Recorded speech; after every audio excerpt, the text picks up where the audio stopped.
Hey everybody, welcome back to The Damage Report. This is John Adirola. We've got so much that we're going to get to through the course of this hour. In just a little bit, two stories coming out of a casual viewing of Fox News, where in both cases they come so close, right up to the precipice of actually learning something fairly fundamental about American politics and how our economy functions. But in both cases, they fall short. So we'll be breaking both of those down. A little bit later on the show, actually, we're going to be closing out the show with an edition of Meanwhile In, giving you news updates on some tragedies in, the air. That's a pretty broad one. In Africa as well. Also updates on news developments in the moon and New Zealand. That's how we're going to close out the show because there's very exciting, very positive news coming out of New Zealand this week. Along the way, we've got three guests this episode. In just a little bit, actually, in the next block, Marianne Williamson is going to be joining us. She is a contender for the Democratic nomination this time around. She's been called the spiritual sort of advisor to Oprah. Very exciting platform. We're going to be talking about a number of different issues. A little bit later on, Ken Klippenstein has gotten access to some private Twitter groups that Nancy Pelosi's staff maintains, and they found out some more about her positions on impeachment. So Ken Klippenstein is going to be joining us to break that down. And how might the Green New Deal help fight America's opioid epidemic? It's an issue you generally think those two things would be combined, but there is actually a link there, and a writer for the Philadelphia Inquirer is going to be joining us to break that down. But we start off with Fox News.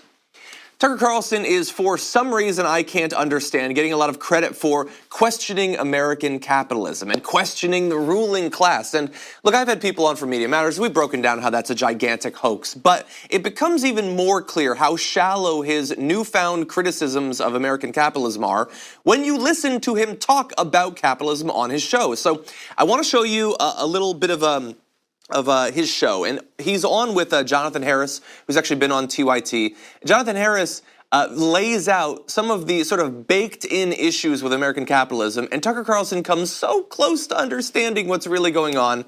Let's take a look.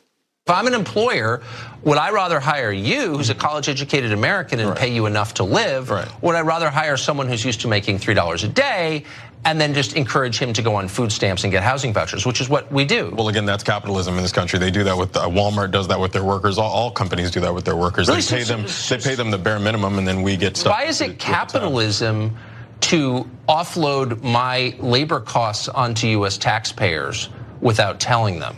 That's not capitalism. That's a criminal scam. That's the way that our system works. But that's not capitalism. But how many companies pay workers?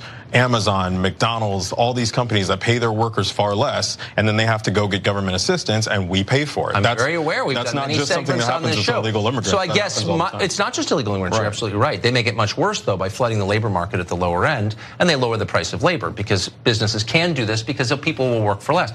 My question though, this is all supply and demand, Econ 101. By the way, really fast. So I disagree with Jonathan Harris on some things having to do with, like who should win the Democratic primary and stuff like that. But sometimes, I mean, look, he's a good guy, and sometimes he's just, like, the face he makes at Tucker is how America looks at Tucker's show. It's, what are you talking about? And so, look, the main thing that I want to focus on is Tucker's assertion that what he's describing, so he understands the issue, apparently. Most Republicans won't acknowledge this. He at least will acknowledge that many of the biggest, most profitable corporations in the history of our planet have gotten that way in recent years by offloading costs that should be theirs onto American taxpayers. So we talk about that in the case of Walmart a lot, but it's true of Amazon, it's true of a number of other corporations where they pay them just enough that they don't starve to death, thanks to the American taxpayer subsidizing their life in a number of different ways so that we don't have people dying across the country. Tucker Carlson seems to acknowledge that that's going on, but he says that that's not actually an indictment of capitalism. It's not actually an indictment of American capitalism in particular. It's a criminal scam. But here's the thing, ding dong, it's not criminal whatsoever. It is 100% legal to do this. And this is only the most obvious, most transparent way that they do this. There are others. There are externalities where there are costs that there's every reason that, for instance, fossil fuel companies should be paying for the fact that, as we're going to be talking about later on the show, they are killing literally millions of people around the globe every year thanks to respiratory illnesses that are a baked-in cost to the product that they sell. But they don't pay for that. ExxonMobil doesn't pay for someone's medical care, on the other side of the globe, but somebody pays for it. And in some cases, in our country, it's our taxpayers. In some cases, it's Chinese taxpayers or taxpayers in Mozambique or wherever. They are paying for those companies to make slightly higher profits. And in none of these cases, at least right now, is this even remotely illegal. It's certainly unethical once you get people to actually think about it, but it is not illegal at all. That's how it works. And it's not some weird random ripple effect or development.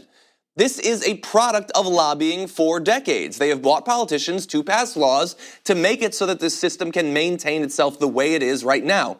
And for Tucker Carlson, a guy who, first of all, works for a massive corporation, himself is the benefactor of generational wealth on an order of magnitude beyond anything I can even imagine. For him to pretend that he doesn't get this is certainly beneficial to him in trying to maintain his position as this sort of faux populist, sure, but it is laughable. For him to say that, oh no, that doesn't really say anything about capitalism whatsoever. We don't need any actual structural changes to capitalism. That's just this thing, this criminal scam, which is not just ignorant, but by itself should be the death knell for the idea that he is an actual serious critic of American capitalism. Because what does he retreat to there?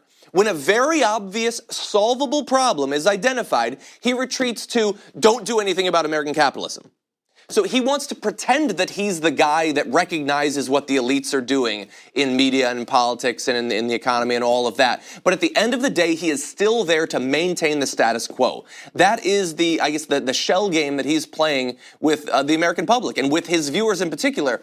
At the end of the day, the funny thing is, it's not like he's screwing over leftists. He's not screwing over progressives. They're not watching his show anyway. The only reason I see any of it is because of the good people at Media Matters. He's screwing over conservatives by trying to redirect them from a much-needed, long-awaited reanalysis of American capitalism, of the interaction between American capitalists and American politicians, and trying to get them to instead just tread water, don't actually do anything. Okay, maybe you finally acknowledge that there are problems, but don't actually question any of it, don't actually push for anything. Whereas off on the other side, as they're being distracted by Tucker Carlson, there are people like Bernie Sanders and other progressive politicians who are actually trying to fix these problems, not just pretend that they acknowledge them while benefiting massively economically to not do anything about it. So great job there by Jonathan Harris and Tucker Carlson, a joke as always. Let's move on to something else. Again, Fox almost getting it. Fox News is, as many people have pointed out, AOC TMZ, and they found a new way to attack her. So there's been a lot. She's too poor to understand the American economy. She's secretly too rich to actually represent the working class. She dances too much. Now they've moved to, she's not actually a politician. She's just an actress. Here they go. You know, it's amazing how big a deal she has become to be a 29-year-old with no major accomplishments to her credit other than making some really bizarre policy pronouncements about the new Green Deal and getting rid of the Amazon jobs in New York. She's making quite a name for herself, and I hope that she continues to be the face of the Democratic Party. It's the best thing that Donald Trump and the Republicans have going for them in 2020. Somebody's writing her questions. I saw the questions at Michael Cohen and saw the questions at Wilbur Ross. And there are some forces behind her. I think there's a story there. Well, there very well could be. I know there has been some allegations that she was almost like the Manchurian candidate, recruited, prepared. I don't know, but the point is that she got her voters out. Okay, so there's a lot of issues there. First of all, I'll just say they acknowledge that she's making a name for herself. And because Fox has had a big issue with her name, I will just clarify, as she has done on Twitter, that it is Ocasio-Cortez. It's not Cortez. You don't get to decide that you're just going to say half of her name. It's not half of her name. And also, she gets to pronounce it the way that she wants. You don't get to put a bunch of white people in suits and tell her how she's supposed to pronounce her name. So now that we've moved past that, they think there's a story there, that she might be a Manchurian candidate. Well, what does that mean? What that means is that we have another demonstration of how fast the flow of information from the conspiratorial right-wing online types, generally on things like 4chan, but sometimes they have channels on YouTube as well. They come up with BS, and in record time now, it gets to Fox News. It used to be that it had to go through a cycle of perhaps Breitbart or the Drudge Report. Some people would tweet about it, and eventually it would work its way to Tucker Carlson. But now, they're just watching conspiracy theories being relayed on YouTube, and that's Fox and Friends the next day. And we know by by the way, that then will get to the president faster than a daily intelligence briefing.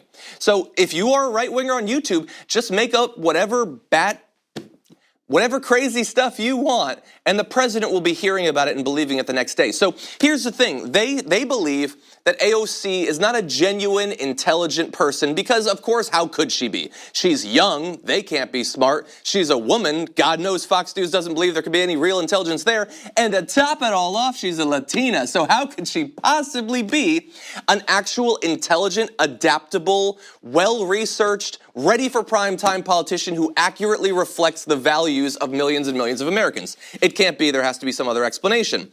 And they believe that they found it. She's not a real person. She's not a real politician. She is just an actor who has been chosen to fill this role. And they go on to say, as she was asking questions of Michael Cohen, somebody must be writing those questions for her. Somebody's behind her. And she has acknowledged online that that's actually true. They've actually landed on something there.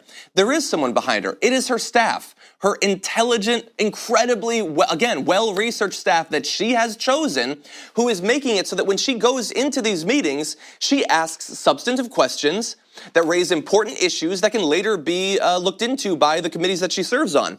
She doesn't just go there and grandstand for 5 minutes and waste our time like other politicians who don't get questioned on a daily basis by Fox and Friends. And here's the thing. What they're doing there is saying we should look at who is behind these politicians. And they're right. They just won't do it with anyone other than AOC. They should be looking at who is behind these politicians. So for other politicians who don't have a team like AOC, who's giving them their questions? They're just thinking about on their own? Maybe in some cases, but in a lot of cases, it's lobbyists. It's their donors. That's who's behind them. But Fox and Friends is not set up to question those sorts of backing. Just when it's, oh God, she's raising really important issues and people are starting to question things like taxation and tax fraud and all that, then we need to question her. And by the way, spare me with she's an actress. You supported Donald Trump. You love Ronald Reagan. You love actors when they're on your side. She's never actually done any acting. She danced in a video once. That's the extent of it. No, she's a young politician. She is obviously the future of America. That is what scares them so much and leads them to help amplify right-wing conspiracy theories on the mainstream media. Okay, with that, we do have to take a break, but when we come back, we're lucky enough to be joined by presidential candidate Marianne Williamson, who's going to be joining us on the other side. We need to talk about a relatively new show called the Republic, or UNFTR. As a Young Turks fan, you already know that the government, the media, and corporations are constantly peddling lies that serve the interests of the rich and powerful. But now there's a podcast dedicated to unraveling those lies, debunking the conventional wisdom. In each episode of the Republic, or UNFTR, the host delves into a different historical episode or topic that's generally misunderstood or purposely obfuscated by the so-called powers that be, featuring in-depth research, razor-sharp commentary, and just the right amount of vulgarity. The UNFTR podcast takes a sledgehammer to what you thought you knew about some of the nation's most sacred historical cows. But don't just take my word for it. The New York Times described UNFTR as consistently compelling and educational, aiming to challenge conventional wisdom and upend the historical narratives that were taught in school. For as the great philosopher Yoda once put it, you must unlearn what you have learned. And that's true whether you're in Jedi training or you're uprooting and exposing all the propaganda and disinformation you've been fed over the course of your lifetime. So search for UNFTR in your podcast app today and get ready to get informed, angered, and entertained all at the same time.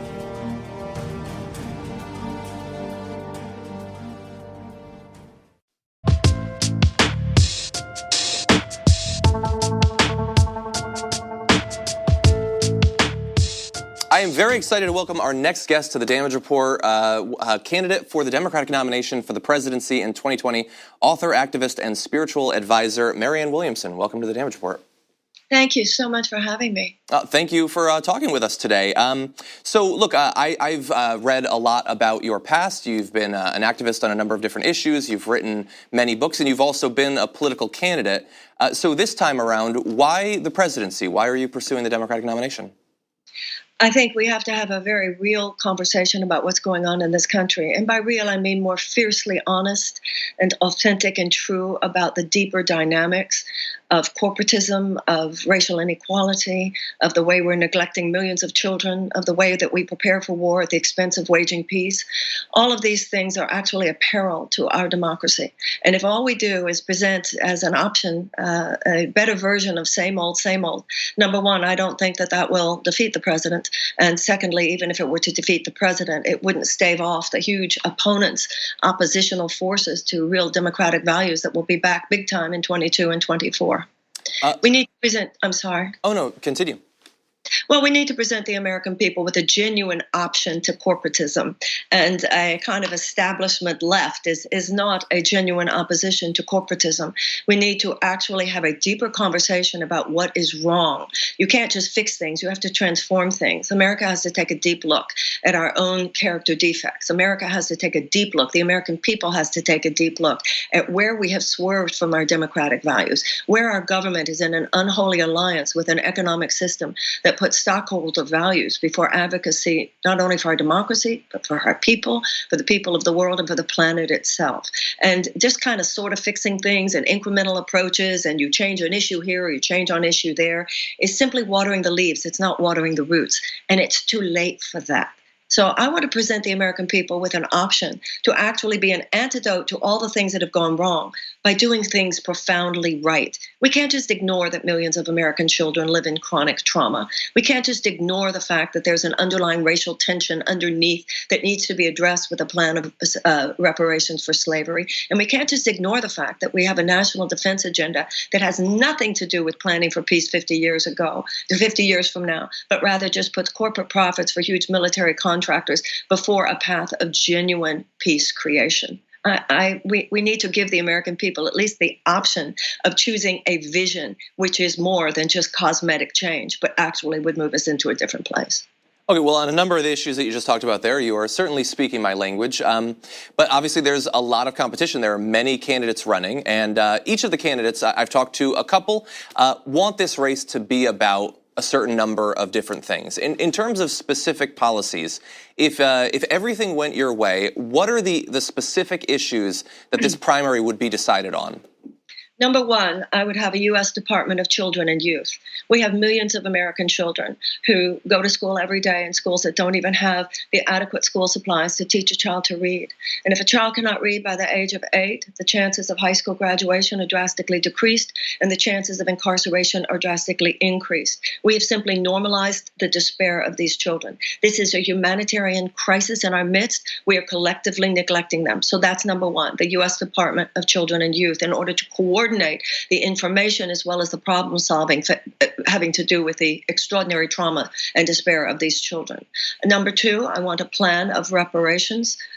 Germany has paid $89 billion to Jewish organizations since World War II, and I understand the moral force that is expressed when reparations are paid. This has gone far towards achieving reconciliation between Germany and the Jews of Europe, Germany and the rest of Europe.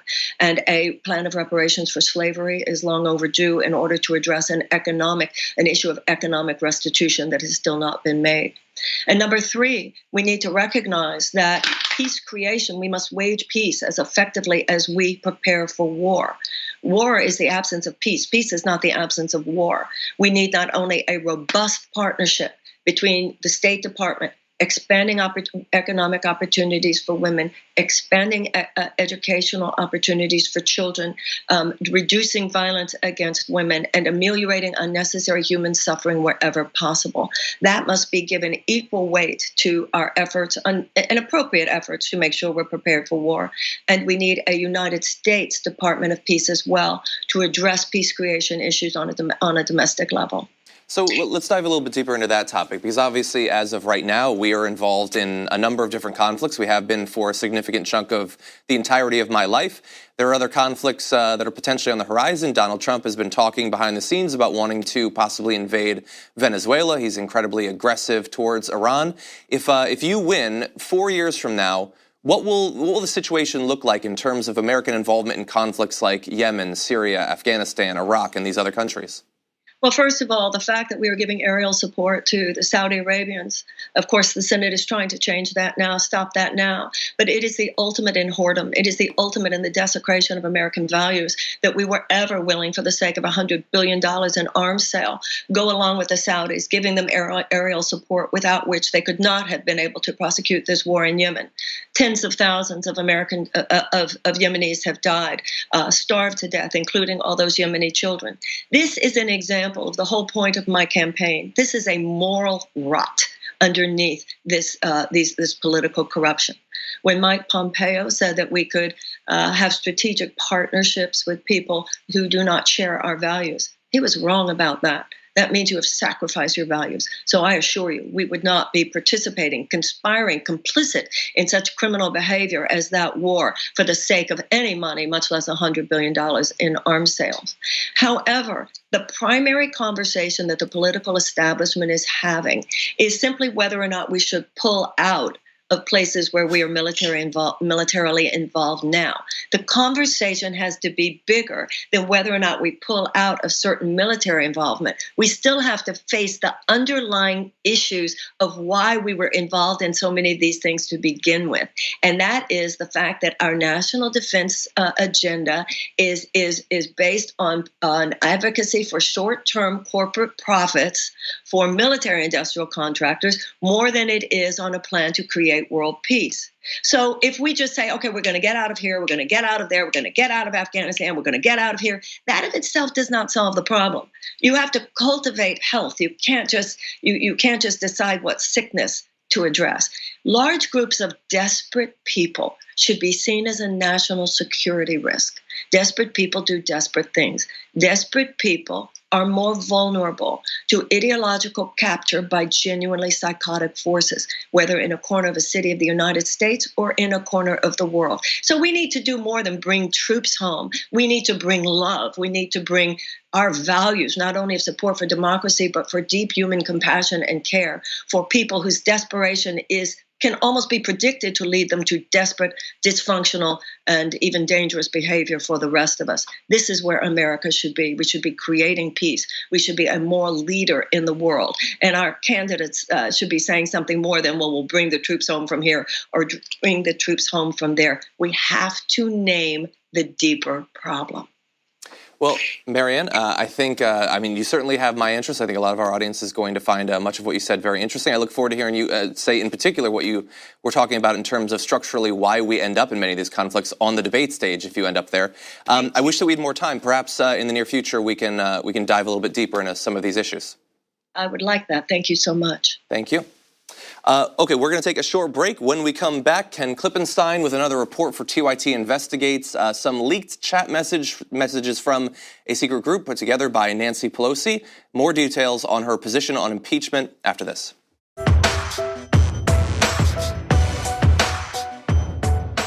It's always a good day when we have a reason to bring on Ken Klippenstein of TYT Investigates, here joining us now to talk about his recently released piece, which you can read on TYT.com, about Nancy Pelosi's Twitter group chats and what they have now revealed about her position on impeachment.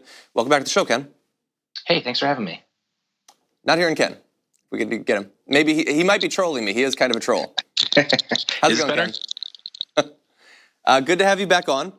So tell me about your most recent story. So Nancy Pelosi recently, she has made pretty clear that she has no interest in pursuing impeachment, but we learned a little bit more thanks to some chat messages, correct? Yeah, so she runs a number of Twitter group messages with volunteers. They're not paid as far as I know, but she relies on them to, boost out her messaging. She sends out talking points, guidance on, how to handle different kind of, political situations. So I think they're important to being a kind of megaphone for her in social media. And so recently, this group of influencers, or whatever unbearable term is used for them, they were receiving a message from, I think it was Jorge and Nancy Pelosi's team or something like that about impeachment. And how did they characterize the reason that the speaker is not interested in pursuing impeachment of Donald Trump? Well, what was interesting was people in these groups, which, aren't doesn't seem to be publicly known. I couldn't find any reporting on it. Reached out to me because they were upset about the way that she was handling the impeachment discussion. What's interesting is the folks that reached out to me, and more have reached out to me since the story was published, they weren't even necessarily, really pro-impeachment. They just wanted to have a discussion about it and know, where things stood. And so when the headlines came out last week, where Pelosi was just like, quote, I'm not for impeachment. They're all like, wait, we never, discussed this, or, why isn't she for impeachment? They felt like she didn't give an adequate explanation for that. And then they were told, if you don't agree with her, you can leave. And the people in the group were upset with that because, they're not getting paid to do this. They're, helping her for free. And they, felt like the least that the Pelosi team could do is give them an explanation. And this wasn't some low-level staffer. This is her executive director of Pelosi for Congress and one of her spokespeople. So that was something they were upset about. Okay, so what's interesting, though, also is you've done some research into the history of Nancy Pelosi and impeachment of different presidents. Should we really be surprised that she doesn't want to pursue it with Donald Trump? I don't think so. This is almost uncanny how much a deja vu this feels like, because this is exactly not just what she did with the Bush administration, but almost to the same time frame. It was right after, I believe, they won the midterm elections in, I think it was 2006, that she almost immediately said, quote, impeachment is off the table. And, the people, I have my own opinions on this, but the folks that I talked to, they were upset, not necessarily that they weren't pursuing impeachment. They are adults and they understand that when the Republicans control the Senate, that makes it difficult. What they didn't understand is, why would you immediately take it off the table? Why wouldn't you at least use it as a bargaining chip or a political tool?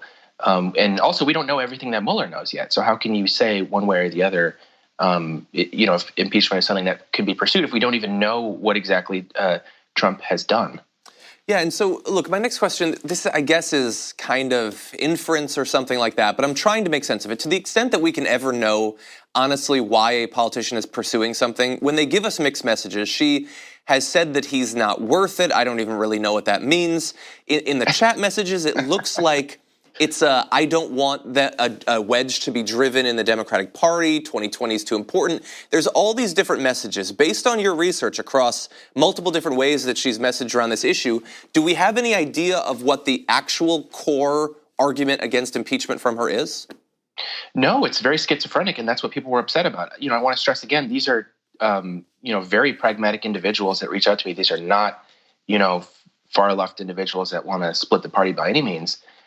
They want to have a coherent idea that they can understand and maybe not totally agree with, but say, okay, this is why they're doing it. They haven't been given that. She said she's been all across the board in the group. They, tried to say what you said. We don't want to split the party. But then she's also said, as the people that I've spoken to told me, the party has drawn attention to these, alleged high crimes. The word treason has been thrown around by a lot of people in the party. And, I'm not commenting on that characterization either way. But when you do that, the base is going to, want an explanation for you about, okay, so what are we going to do in a sort of law in order kind of justice kind of way? Like, how are they going to handle this? And then when you just say, oh, we don't want to cause, internal dissension, that's not going to be an adequate explanation after everything people have seen and been told from the investigation. So she's been kind of across the board about even if she opposes it. She said, I'm not for it. And then she said, well, actually, I'm just not for it now. And I asked our spokesperson, what the conditions would have to be for her to pursue impeachment if any conditions exist. And they just never responded. So it's clear that they're not being forthright on this. And I think that is really the crux of the frustration. So my final question, I know that you have to protect your sources and you won't actually reveal who it is that gave this to you, but I have to do some deduction, and it is obviously these are going to be resistance types, people with big followings online. Could you just blink twice if it was a Krasenstein? That's a good question. We'll have to see. That'd be quite the civil war. When you lose the Krasensteins, so goes the Krasenstein, so goes so much of the party, right? So I'll have to check with them, but I'll let you know. Okay, and if you're watching this and you don't know who we're referring to, just look at the replies. No, you don't need to. You don't. But if you went to literally anything that either Donald Trump or AOC has tweeted, they will have replied to it. So anyway, Ken, thank you as always for joining us. It's always good to have you on. Thanks so much for having me. Okay, we're going to take one more break. Well, actually, I guess we have two. But after this break, we're going to be talking about the Green New Deal, the opioid epidemic. What is the link between the two? It's more interesting than you might think.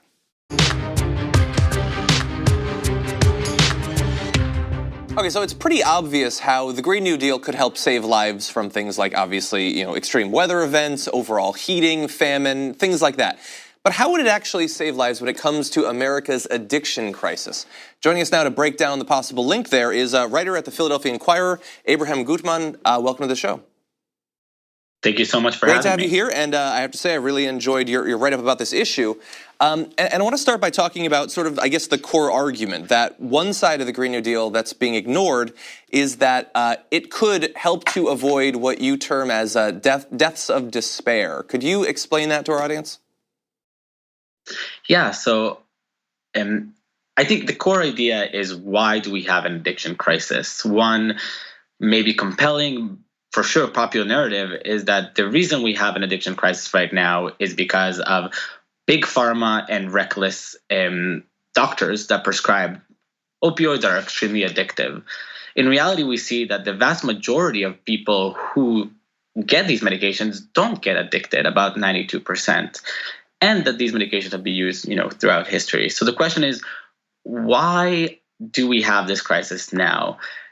Two researchers from Princeton, Ann Casey and Angus Deaton, have looked into that. And what they found is that there's a reduction in life expectancy and an increase in midlife mortality that is related to suicide, to overdose death, and to cirrhosis of the liver that is related to alcoholism. And what they coined is the term death of despair. They said that when life basically doesn't meet expectation, you look for relief. And so as a society that is becoming more unequal, that is becoming perhaps more unfair, structural racism persists, and when you don't see a future for the planet, and it makes a lot of sense that there will be a lot of despair right now. So that is fascinating. You talked about a couple of different factors there. How important is economic inequality to these hypothesized deaths? So I think a lot. I mean, I don't think that we need too much science and, complex hypotheses to make a really clear line. If your life is really hard, if you can't make ends meet, if you're suffering, if you can't provide for, yourself, your people you love, and you turn and you find other solutions. And one of those solutions is drugs and alcohol, opioids, meth, crack, what have you. So I think that when you then see that others are living in this super glamorous, lavish life, like, the Capitol and the Hunger Games, compared to your district, I can see that as something that drives a lot of despair and that makes you be very cynical and not want to participate in this game, essentially. Okay, so that's interesting. So you've described the problem. So how would the Green New Deal function as a solution to that problem? So I think that the beauty of the Green New Deal is that it finally is a policy that doesn't try to silo issues that aren't siloed, right? So we have a whole system, a whole structure that produces inequalities, that produces the fact that environmental hazards are more concentrated in areas that are black and brown, that we have a gender pay gap and a racial wealth gap. These are all connected. These are all issues that come together. So finally, we have a policy that tries to address those issues together and tries to view them as intertwined and trying to say that the role of the government is to solve this, which otherwise else, what is the role of the government? So if the problem is jobs, and if we need to create more, and we want to fight inequality, and we need to also fight climate change, let's use those jobs to give these jobs to people with stagnant wages or to communities of color that has been hurt by environmental hazard. Let's connect all these issues together. And I believe that by doing that, it provides a lot of hope to this despair. So that's interesting that you talk about it being sort of inspirational or aspirational. And when I've listened to, especially AOC, but others talk about this policy, they often compare it to other massive challenges that we as a country have been able to meet and defeat. Things like, obviously, some past wars, helping deal with the hole in the ozone layer, acid rain, the space race, like things like that. Do you think that they get this connection, or why do you think that that's sort of one of the planks of how they're messaging around it, this message of inspiration? Can I say something? about inspiration as related to this. I think it's really important. A lot of people are shying away from the Green New Deal as an aspirational document. I think you heard, for example, I believe it was Senator Amy Klobuchar, who is kind of putting herself as a centrist in a Democratic race, she's a co-sponsor of this document, not necessarily as policy, but as more of a aspiration. My excitement is on the Green New Deal as a list of policies that we should implement, not as something that in a different world we would do. Mm-hmm. So the aspiration is important, but people are not going to get out of addiction because, AOC, introduced this resolution. The solution is what the policies are actually, if they will be enacted, right? So I think that's important. I do think AOC gets it. I think that Alexandria Ocasio-Cortez, in the Green New Deal resolution, the first 4 pages are heartbreaking to read. They're a list of a lot of societal ailments, and they're not severed by some sections and some, idea of like, let's first talk about climate. Let's then talk about no, they're intertwined, they're interwoven. The idea of voice is mentioned a lot. Let's include people in this process, people who are affected. And I think that's very, very powerful. And I think perhaps as a millennial that is seeing despair around her, maybe that's the push we needed. And perhaps as someone who is trying to think, do I have a life on this planet 40, 50 years from now? Does my 1-year-old daughter?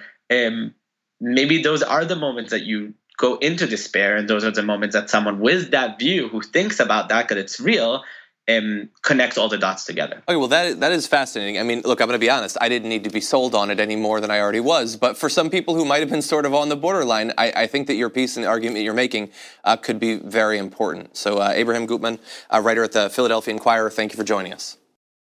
Thank you very much for having me. We're going to take one more break. This time, I'm being honest. And when we come back, news from around the world, some good, some tragic. It's the Damage Report after this.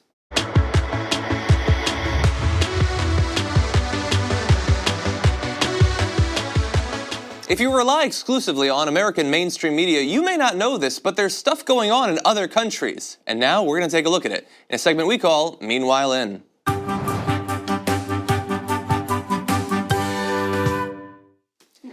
Meanwhile, in or on the moon, apparently we're going to be mining it in like 5 years or something, and the potential economic impact is massive. So the plan is to place a lander on the lunar surface to mine and process regolith for useful, that's the sort of compacted dust-like material that makes up most of the surface of the moon, for useful materials such as water, oxygen, metals, and an isotope called helium-3, which may prove useful for fueling future fusion reactors. Just really fast on that, I believe that that's the same element that the movie Moon that Sam Rockwell was in that I didn't really like, but it was apparently everybody else liked it. Anyway, it's about mining that. Turns out based in fact and very valuable. We don't really have it here because of our atmosphere, but on the moon, it is something that exists. That is a dust-like material that covers the lunar surface, and they could use that as well, not just for mining, but also for compacting and forming something to live in on the moon. So why would we want to do this? Why go all the way there to get dust? Well, there's an estimated 1 million tons of helium-3 on the moon. Though only about a quarter of that could be brought to Earth, but that by itself is enough to fuel the world's current energy demands for at least 2 or maybe as many as 5 centuries, according to one expert, who estimates that helium-3 is worth almost $5 billion a ton. I don't know that expert personally. They have experience in aerospace and all of that, but let's say that they're wrong by a lot. Doesn't really matter. That is pretty significant, and imagine what good could come from this.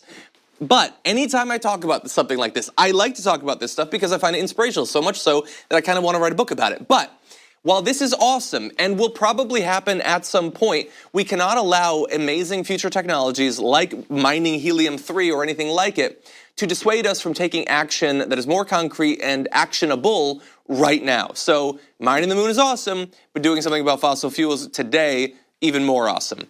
And while that's going on, meanwhile in...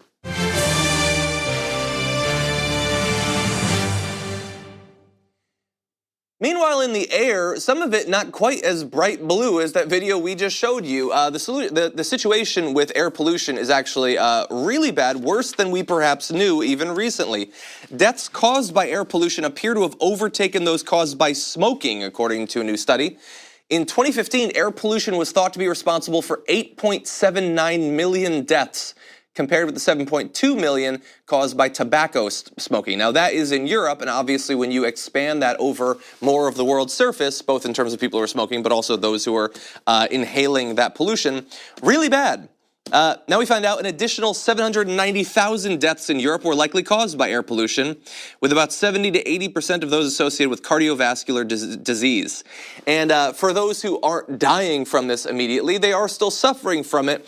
An average of about 2.2 years is being shaved off the life of an average European, caused by poor air quality, with the situation being even worse in densely populated urban areas. So, look, this study focused on Europe, but there is every reason to believe that this is true in the US and Asia and Africa and all over the place. And think about that. If I said blank was causing 8 million deaths a year, is there anything other than air pollution I could put in that sentence that would not result in, like, headline news covering it constantly? Like, if I said corgis were killing 8 million people a year, it'd be a big story. If it was Hot Pockets are killing 8 million people, which they might well be, we would talk about it a lot. But when it's air pollution, it's like, yeah, I guess people are getting cardiovascular disease somewhere else. But it's a big issue, and we should probably care about it. Another reason that doing something about climate change could have other effects, like getting pollution out of the air. It doesn't necessarily have to do with carbon in the atmosphere, but there's a lot of other bad stuff out there as well. Meanwhile,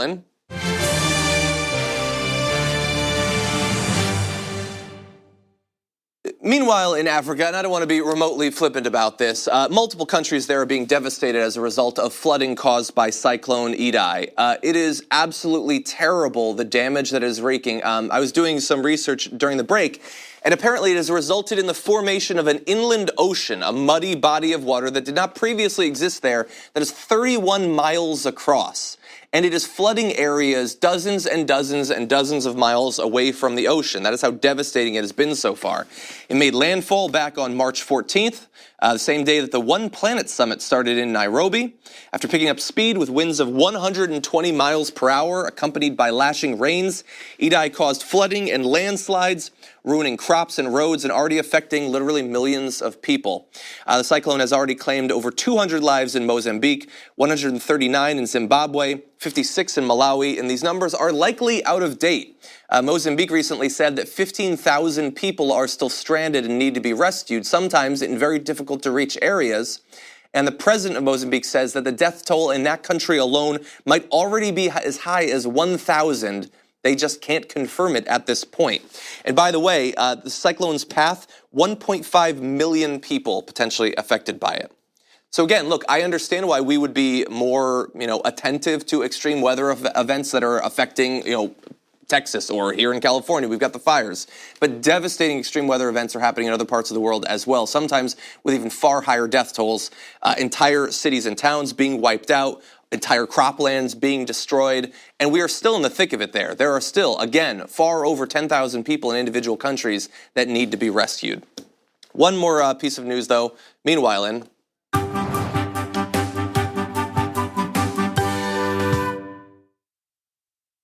New Zealand, they are actually doing something about gun control after another massacre. They could perhaps teach us something here in the U.S. Here is the Prime Minister. Today I'm announcing that New Zealand will ban all military-style semi-automatic weapons. We will also ban all assault rifles. We will ban all high-capacity magazines. We will ban all parts with the ability to convert semi-automatic or any other type of firearm into a military-style semi-automatic weapon. We will ban parts that cause a firearm to generate semi-automatic, automatic, or close to automatic gunfire. In short, every semi-automatic weapon used in the terrorist attack on Friday will be banned in this country. So that was Prime Minister Jacinda Ardern listing off changes that they're making. Any one of those changes is arguably more than we have done in this country after countless massacres, not necessarily always on the scale of the tragedy that New Zealand dealt with last week. But the death toll here, obviously terrible as well. Hopefully we will learn from their example. Alexandria Ocasio-Cortez on Twitter pointed out that Sandy Hook happened 6 years ago, and we can't even get a Senate vote on universal background checks. Not banning things, not, taking things out of stores, just on checking to see who it is that is buying the sorts of weapons that terrorists so often choose to use. So hopefully in America, we will take this as inspiration and follow in their wake. Anyway, thank you everybody for watching this episode of The Damage Report. We've got one more show. Brett Ehrlich is going to be here tomorrow. We'll see you then.